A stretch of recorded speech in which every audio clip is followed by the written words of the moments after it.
आता फेसबुकला आपली व्हायरल झालेली व्हिडिओ आहे, त्याच्यामध्ये एक कमेंट आहे दादांची की तुम्ही तुमच्या नाव करण्यासाठी बैलांना इंजेक्शन मारतात. अशी काही घटना घडलेली आहे का? कारण स्पष्ट मी तुम्हाला विचारतो आणि तुम्ही फर्स्ट बोला याच्यावर काय आहे ते. इंजेक्शन मारून काय बैल काय पळत नाही. ते लोकांचं फक्त ते मनातली शंका आहे की इंजेक्शन मारल्यानंतर बैल पळतात. आपण जर 10 ना 15 लाखाला बैल विकत घेतो, 10 ना 15 लाखाला बैल विकत घेतो आणि त्याला इंजेक्शन मारायचं म्हणजे चुकीचंच आहे. आणि बैल जो पळतो तो पळतोच, आणि इंजेक्शन मारण्याचं काय मारा, ज्या दम आहे पळायचा तो बैल पळणारच आहे. बरोबर. मैदानावर तर सर्वांनीच म्हणजे डॉक्टर तर ठेवायलाच पाहिजेत कंपल्सरी मैदानावर, नाही तर कमिटीने आपल्याला निर्णय घ्यायला पाहिजे की डॉक्टर मैदानात पाहिजेच. कदाचित बैल जर मैदानात आणि डॉक्टर असता हजीर तर बैल कदाचित वाचला असता आपला. बोनिवलीला बैल आपला कुठारच्या सोन्यामध्ये पण विन झाला आणि त्यावेळेला बैल आपला पुढे येऊन पडला होता आणि सकाळी नियोजन झाला, आम्ही नेला. त्याच्यानंतर नेला काही मैदानातमध्ये शर्यत पण नाही जमली आणि त्याच्यानंतर आमच्या 4-5 शर्ती अशा मोडल्या म्हणजे आसपास म्हणजे जवळच्या असल्यामुळे. त्याच्यानंतर बैलाला आम्ही संध्याकाळी 6 वाजता फेरायला काढलेला. ते पुढे धंदे लावतात ना, ते पूर्ण म्हणजे मैदानाने पूर्ण असे चुनाविना टाकून काहीतरी रेस मारला पाहिजे का या एवढ्या जागेतून तुम्ही बाहेर धंदे मांडा. आणि पिकअपवाले पण काय बघत नाही, इकडून गाडी आले इकडून आले. आता पहिलं मैदान म्हणजे पप्पू शेट आपले मांगरोलचे, त्यांचं ससा मैब्याची पण अशी धडक झाली होती पिकअपच्या जोडीला. नमस्कार मित्रांनो, 10 दिवसापूर्वी आपण एक व्हिडिओ टाकली होती. जो हेडोसनचा धडक बैल आहे हा मृत्यू पावला होता खिरकालीच्या मैदानामध्ये. एक फेरा पारून आला, त्यानंतर जागच बैलाला काय झाला आणि तिथं मृत्यू पावला. तर त्याच्यानंतर भरपूर जणांच्या काही कमेंट आल्या की नक्की दादा काय झाला धडकला. एकदा त्यांच्या जे मालक आहेत त्यांची बाईट घ्या आणि त्याचा पूर्ण प्रवास आहे आत्तापर्यंत, कधी आलं दावणीला, काय झालं ते सर्व माहिती करून घ्या. आणि मला वाटतं फेसबुकला खूप साऱ्या लोकांनी हा व्हिडिओ बघला, 2 ते 2.5 लाख लोकांनी हा व्हिडिओ बघला. त्याच्यामध्ये काही असे लोकांनी कमेंट पण केल्या की इंजेक्शन वगैरे दिला होता का काय. तर आपण ते सर्व गोष्टी जाणून घेऊया इथं. आणि बघा, गाडा मालक एक प्रेमापोटी आज तुम्ही बघितलं असेल, आज त्याचा दसक्रिया विधी होता. मी स्वतः इथं पोचलेलो, सर्व काही तुम्हाला बघायला मिळेल. आणि एवढं सर्व करतं तर फक्त आपल्या नादासाठी करतं आणि कुठेतरी आपल्या गावाचं नाव, आपल्या स्वतःचं नाव करण्यासाठी. तर नक्कीच त्या धडकला आपण पुन्हा आजच्या व्हिडिओच्या माध्यमातून भावपूर्ण श्रद्धांजली देऊ. आणि जे फेसबुकवर काही लोक माझे व्हिडिओ बघतात, खाली इथं तुम्ही बघत असाल माझ्या यूट्यूब चॅनलची लिंक आहे किंवा त्याचा स्क्रीनशॉट लावतो. मला यूट्यूबला येऊन पण तुम्ही सबस्क्राईब करा आणि इकडं पण खूप चांगले व्हिडिओ असतात. तर बाजूला त्यांचे मालक आहेत, आपण थोडक्यात त्यांच्याशी विचारूया आणि जो आजचा कार्यक्रम झाला त्या कार्यक्रमाबद्दल पण माहिती करूया. नंदिकेश्वराय धीमहि तन्नो नंदी प्रचोदयात् स्वाहा. शिवदूताय विद्महे त्रिभूताय धीमहि तन्नो नंदिकेश्वराय स्वाहा. ओम शिवदूताय विद्महे त्रिभूताय धीमहि तन्नो नंदिकेश्वराय स्वाहा. ओम शिवदूताय विद्महे त्रिभूताय धीमहि तन्नो नंदिकेश्वर प्रचोदयात् स्वाहा. ओम त्रिभूताय विद्महे ओम शिवदूताय विद्महे त्रिभूताय धीमहि तन्नो नंदिकेश्वर प्रचोदयात् स्वाहा. ओम शिवदूताय विद्महे प्रचोदयात् नंदिकेश्वराय स्वाहा. ओम त्रिभूताय विद्महे नंदिकेश्वराय धीमहि तन्नो नंदी प्रचोदयात् स्वाहा. ओम त्रिभूताय विद्महे आपले शिवदूताय विद्महे त्रिभूताय धीमहि तन्नो नंदिकेश्वर प्रचोदयात् स्वाहा. ओम मात्रे मन स्मरणे मात्रे मन कामना पूर्ती. देव जय देव रत्न गजित परा गौरी कुमरा. चंदनाची ओटी कुंकुमेश्वरा.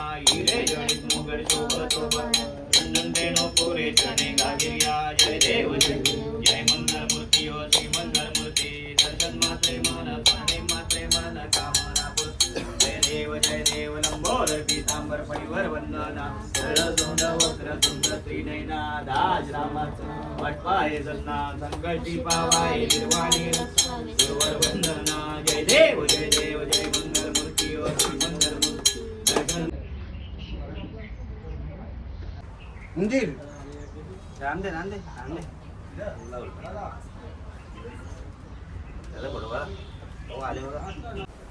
मंडळी समोर तुम्ही बघू शकता धडक बैलाचे मालक जिथे दादा कालन आणि त्यांची संपूर्ण टीम. आज दसक्रिया विधी पार पडला, त्याच्याविषयी सांगा ना. काय नाही, सकाळी आपले आम्ही भरजीनं सांगितलं होतं की तुम्हाला इथे यायला लागेल आपल्या 12 तारखेला. दसक्रिया विधी करायची आहे सर्व बैलाचे आणि ओम आणि शांतिविनंती पूर्ण करून घ्यायची आहे बैलाची. बरोबर, आणि ते केलं सुद्धा. हो, सकाळी झालं. आणि आता तुमच्या दावणीला धडक हा कधी आला एक्झॅक्ट आणि त्याच्या आतापर्यंत काही प्रवास राहिलेला थोडक्यात आपण माहिती करूया. धडक हा बैल आपण 1 वर्ष अगोदर घेतला होता संभाजीनगरवरून देवीदास महाराजकडून. आणि किती 1 वर्षापासून तुमच्याच दावणीला तुमच्याच नावाने पळतंय? हा, 1 वर्ष आणि हा 2रा वर्ष चालू होता बैलाला. बरोबर. आता काही गुलाला किंवा काही आठवडीच्या शर्यती काही काय सांगाल? बैलांनी लागोपाठ घेतल्यापासून बैलांनी 11 शर्ती लागोपाठ विन झाला होता बैल. आणि त्याच्यानंतर बोनिवलीला बैल आपला कुठारच्या सोन्यामध्ये पण विन झाला आणि त्यावेळेला बैल आपला पुढे येऊन पडला होता. त्याच्यानंतर बैल आम्ही 2 ते 3 महिने बसून ठेवला होता आणि बैलाच्या छातीला मार होता तेव्हा नॉर्मल. तर त्याच्यानंतर बैल वापस रिकवर होऊन पळायला लागला. नंतर घाटावर गेला, म्हणजे सीझन संपली ना आपली. सीझन संपल्यानंतर बैल या सीझनला इकडे आला. बरोबर. आता या सीझनला आल्यानंतर हा पहिलाच फेरा काढला होता का याच्या आधी काही नाही नाही, 2-3 शर्ती जिंकल्या बैलांनी आणि त्याच्यानंतर बैलाचा असं दुखापत झाली. बरोबर. आता अचानक खिरकालीच्या मैदानामध्ये जाण्याचा निर्णय कसा घेतला त्या दिवशी तुम्ही? किरकाई जायचा निर्णय म्हणजे बैल तिथंच बिमार पडलेला आपला. त्याच्यानंतर बैल काय न्यायचंच म्हणजे तिथं डोक्यातच नव्हतं. आणि बैलाला तर अचानक का म्हणजे 1 दिवस अगोदर पण नाही बोललो का बैल नाही नेऊ चाललं तिकडे. आणि बैल तिथे नॉर्मल पण काहीतरी 19 बैल पळतच नव्हतं खिरकालीच्या पाटीलला. आणि सकाळी नियोजन झालं, आम्ही नेला. त्याच्यानंतर नेला काही मैदानातमध्ये शर्यत पण नाही जमली. आणि त्याच्यानंतर आमच्या 4-5 शर्ती अशा मोडल्या म्हणजे म्हणजे जवळच्या असल्यामुळे. त्याच्यानंतर बैलाला आम्ही संध्याकाळी 6 वाजता फेरायला काढलेला. बैला तो नाव पण दिला होता आम्ही, तेव्हा जोड पण नव्हता कोण झाला. त्याच्यानंतर अर्धे फेडा मारला बैलाला. आणि मी आल्यानंतर मी बघतोय सर्व विधी तुम्ही केल्या, धावा पण केला आणि कुठेतरी एक आपल्या घरच्या सदस्याच्या नुसार तुम्ही त्याची वागणूक केली. आता फेसबुकला आपली व्हायरल झालेली व्हिडिओ आहे, त्याच्यामध्ये एक कमेंट आहे दादांची की तुम्ही तुमच्या नाव करण्यासाठी बैलांना इंजेक्शन मारतात. अशी काही घटना घडलेली आहे का? कारण स्पष्ट मी तुम्हाला विचारतो आणि तुम्ही स्पष्ट बोला याच्यावर काय आहे ते. इंजेक्शन मारून काय बैल काय पळत नाही. ते लोकांचं फक्त ते मनातली शंका आहे की इंजेक्शन मारल्यानंतर बैल पळतात. आपण जर 10 ना 15 लाखाला बैल विकत घेतो, 10 ना 15 लाखाला बैल विकत घेतो आणि त्याला इंजेक्शन मारायचं म्हणजे चुकीचंच आहे. आणि बैल जो पळतो तो पळतोच. आणि इंजेक्शन मारण्याचं काय मारा, ज्या दम आहे पळायचा तो बैल पळणारच आहे. बरोबर. आता जी घटना घडली खिरकालीच्या मैदानामध्ये बघा, भरपूर साऱ्या गारांच्या मी मुलाखती घेतल्या. त्यांच्यानंतर त्यांची एक प्रतिक्रिया आली की कुठेतरी आता मैदानामध्ये डॉक्टर हवे आहेत. आणि मला वाटतं त्या दिवशी जर खिरकाली मैदानामध्ये एखादा डॉक्टर असता तर नक्कीच काहीतरी 19-20 झाला असता किंवा काहीतरी याच्यामधून वेगळं चित्र आलं असतं. काय बोला? मैदानाने तर सर्वांनीच म्हणजे डॉक्टर तर ठेवायलाच पाहिजेत कंपल्सरी मैदानाला. नाही तर कमिटीने आपल्याला निर्णय घ्यायला पाहिजे की डॉक्टर मैदानात पाहिजेच. कदाचित बैल जर मैदानात आणि डॉक्टर असता हजर तर बैल कदाचित वाचला असता आपला. बरोबर. आता मैदानामध्ये आल्यानंतर ना जे स्पीडची बैल आता तुमचा धडक पण खूप स्पीडचा होता. काही बैला पळतात, पुढं बघा गाड्या लागल्या जातात, काही धंदेवाल्यांच्या त्याला जाऊन पण बैल धडकतात. तर आयोजकांनी अजून काय म्हणजे याच्यामध्ये बदल घडवून आणावा? ते पुढे धंदे लावतात ना, ते पूर्ण म्हणजे मैदानाने पूर्ण असे चुनाविना टाकून काहीतरी रेस मारायला पाहिजे का या एवढ्या जागेतून तुम्ही बाहेर धंदे मांडा. आणि पिकअपवाले पण काय बघत नाही, इकडून गाडी आले इकडून आले. आता पहिलं मैदान म्हणजे पप्पू शेट आपले मांगरोलचे, त्यांचं ससा मैब्याची पण अशी धडक झाली होती पिकअपच्या जोडीला. त्यावेळेला पण त्यांच्या बैलांचे भरपूर मारले गेल्या. आणि म्हणजे मैदानवाल्यांनी पण रस्ता पिकअपवाल्यांना जायला वेगळा करायला पाहिजे आणि धंदेवाल्यांना पण लांब ठेवायला पाहिजेत मैदानापासून. बरोबर. आता ही जी घटना घडली याच्यातून काय शिकलं आणि किती मोठा धक्का तुम्हाला बसला, काय बोला? तर ज्याचा बैल असं त्याला समोरचा धक्का बसतो. आता लोकांना काय कमेंट करायला काय तेवढंच पाहिजे, हे झालं ना ते झालं. बरोबर. आता दावणीला जसा धडक घडला, आता तुम्ही सांगितलं 1 वर्षामध्ये तुमचं पूर्ण नाव केलं त्यांनी. आता धडक तर आता पुन्हा आपल्याला होणे नाही, पण याच्या पुढे काही दावणीला दुसरी बैल घेण्याचा काय विचार का खेळ थांबवायचा, काय बोला? ना आहेत ना बैल आहेत आपल्याकडे. एक औरंगाबादला आहे, एक सातारामध्ये आणि नवीन खरेदी आता करू आपण थोड्या दिवसांनी. बरोबर. आता ही सर्व काही लोक आहेत बघा, तुम्हाला खूप चांगल्या पण प्रतिक्रिया आल्या. आणि हा सोशल मीडिया याच्यामध्ये दोन्ही भागाची माणसं असतात, तर जी चांगली लोकही तुम्हाला साथ दिली. आता तुमच्या वाईट कालामध्ये कोणी तुम्हाला साथ दिली, काय बोलाल? वाईट कालामध्ये सर्व मित्र आपली पोरं आहेत, भरपूर आपली मित्रमंडळीला तुमच्यासारखे आहेत, तुम्ही पण आले. भरपूर असे मित्र आले येतात सर, नातेवाईक मित्र सर्व लोक येतात. आता जे पाठीमागं मी बघतो ना सन्मानचिन्ह लागल्यात, या सन्मानचिन्हाविषयी माहिती द्या ना. ही धडकनी जिंकलेली कुठे सन्मानचिन्ह आहे? ही तर बाडीला जिंकली होती आणि ही उसटणं बांधून सन्मानचिन्ह आणि बालद्या आणि गद्या आहेत. वापस ते भरपूर ठिकाणी पार्टी कर्जत साईडला जिंकले उसटण्याला त्यांनी. म्हणजे आता इथं जे सन्मानचिन्ह लावले ते सर्व धडकनी? हा, धडकचेच आहेत. बरोबर. आता धडकच्या ऐवजी दावणीला आता तुम्ही सांगितले, आता अजून कुठली म्हणजे इथं सध्या बैल आहेत? इथे बैल आता फक्त आपला जुना लक्षात आहे, त्याला रिटायरमेंट गेला आपण. आणि बैल एक औरंगाबादला, एक सातारा आणि एक पुण्यात आहे. बरोबर.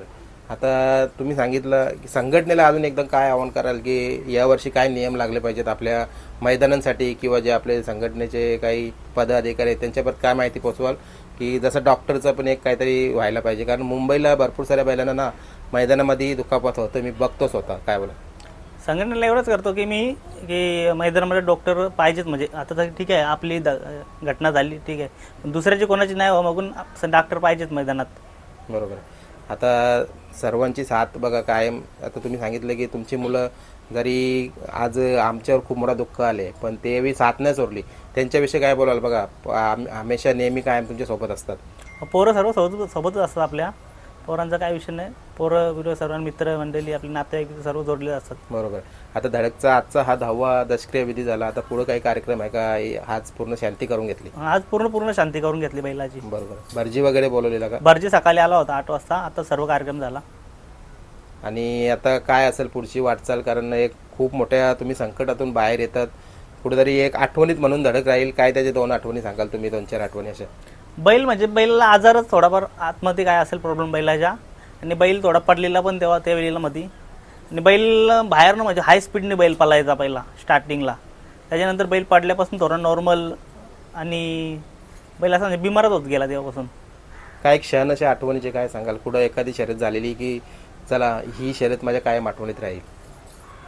कायम आठवण म्हणजे इथं बोनिलच्या मैदानातून बैल खुटाच्या सोन्यातून ते बी शर्यत कायम आठवण म्हणजे चांगलीच बैल. तिथे 1 नंबरची ट्रॉफी पण भेटलेली मोठी. बरोबर आहे. आणि मागच्या वर्षी तुम्हाला बघितलं आम्ही एक डोंबिवली एक्सप्रेस सैराट, या सैराटचा करारसुद्धा तुमच्या माध्यमातून झाला होता. मग यावर्षी येणाऱ्या सीझनमध्ये काही तुमच्या दावणीला करारमध्ये कुठली बैलं पळताना दिसतील का? काही नवीन खरेदी होताना दिसतील? बघूया आता 2026लाच आपण काहीतरी करूया. काहीतरी नवीनच बघायला भेटेल. आणि सैराट काय आपल्या घरचाच बैल आहे. मी त्याला उद्या पण म्हणजे सुनीलाच नाही सांगितलं ना, तर उद्या पण त्याच्या घरने बैल आणू शकतो मी. बरोबर. हां. आणि सैराटचा काही विषयच नाही. बैल सुनील घरी त्यांच्या असला नसला त्याचा काही नाही. मी गेलो ना, त्यांचे वडील असले तरी बोलतील काय आपल्याला कोण बोलणार नाही. आपण कधी बी तो बैल आपल्या घरी आणू शकतो. माझा करार असो नसो.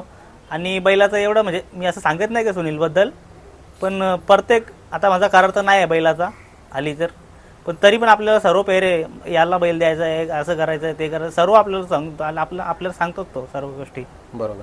आता जाता आपण शेवटचे एक प्रश्न घेतो. धडकसाठी आपण एक सर्वजण मिळून एक भावपूर्ण श्रद्धांजली देऊया. काय बोलाल तुम्ही? सर्वांनी मैदानात सर्वांच्या बैलांची काळजी घ्या. आणि शक्यतो मैदानात डॉक्टर सर्वांनी संघटनेला विनंती करा की डॉक्टर मैदानात पाहिजेत. आणि मैदानाला पूर्ण म्हणजे बैल आवरायला जागा पॅचेस मोठा पाहिजे. कारण काही ठिकाणी कसे पिकअप लावतात धंदेवाले, आणि तेवढे बैल काही स्पीडला, काही बैल काही खालनं पळतात पुढे कमी येतात, काही बैल खालनं कमी पळतात आणि पुढे जास्ती पळतात, आणि मैदान संपल्यानंतर पण जास्त पळतात. मग ती धडकली जातात बैल पुढे, आणि त्याच्यातून कुठेतरी असा अपघात होतो. त्याच्यामुळे अपघात होतं.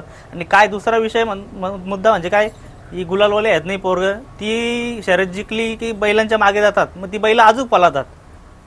गुलालवाल्यांना एक स्टॉलची जागा कुठे लावून द्यायला पाहिजे. म्हणजे अजून काहीतरी आपल्यामध्ये बदल, म्हणजे जे गुलालवाले आहेत ते आपल्या पाठीपाठी जातात तर बैलांच्या मागे पळतात ना, ती बैल अजून पुढे जातात थांबायला पुढे जातात. त्यांना वाटतं की अजून कोणी पाठीमागे आले त्यांच्या. बरोबर आहे. आता चला तुमच्या धडकला आपण भावपूर्ण श्रद्धांजली देतो, आणि लवकरच तुमच्या दावणीला चांगली बैल घडवं, आणि असं तुमचं नाव कायम धडकच्या आठवणीमध्ये राहावं. आणि खरोखरी जे काही सर्व प्रथम क्रमांक असतील, ढाले असतील, या कायम अशाच राहाव्या अशी मी भावपूर्ण श्रद्धांजली देतो तुम्हाला. धन्यवाद.